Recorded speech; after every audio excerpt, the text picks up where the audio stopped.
लेकिन वैसे internal democracy जरूर बताती है। कि कमेंट आप प्रभात जी अगर आप देना चाहें इस पर, साउथ में अब 4 स्टेट ऐसे हो जाएंगे जहां पर कांग्रेस सीधे तौर पर सत्ता में रहेगी।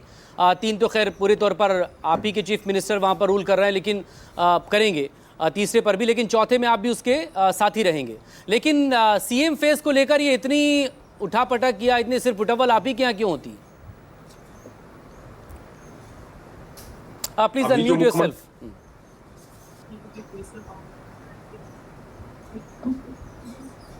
मैं अनम्यूट हूं। जी जी, आवाज आ रही है? बोले बोले प्लीज। आवाज आ रही है मकसूद जी भाई? जी जी बोले।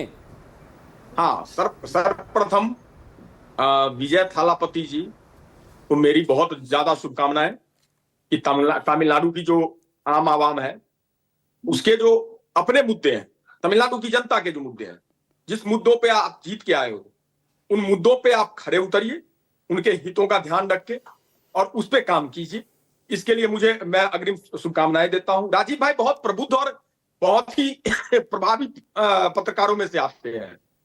उन्होंने कहा कि केरला में आत्मचिंतन करने की आवश्यकता है कांग्रेस को।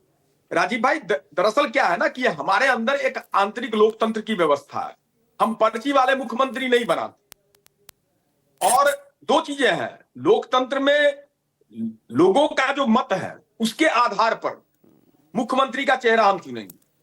हम दिल्ली से पर्ची भेज करके, अभी तमिलनाडु में भी आपने कहा कि कांग्रेस की जो तमिलनाडु की इकाई है उसने ये फैसला किया कि चूंकि तमिलनाडु की जनता का हित विजय थालापति जी के साथ है, इसलिए हम विजय थालापति जी के साथ जाएंगे। दिल्ली का कोई दबाव काम नहीं आएगा, क्योंकि हम दिल्ली से दबाव डाल के पर्ची वाले नहीं बनना चाहते। एक दूसरी बात, केरला में एक और चीज मैं आपको बताऊं। वैसे देश की कथाकथित जो मेन स्ट्रीम मीडिया है, 5 राज्यों में चुनाव हुए मकसूद भाई।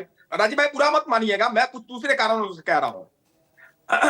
मैं ये कह रहा था कि 5 राज्यों में चुनाव हुआ, लेकिन 5 राज्यों का जिक्र नहीं था, सिर्फ बंगाल।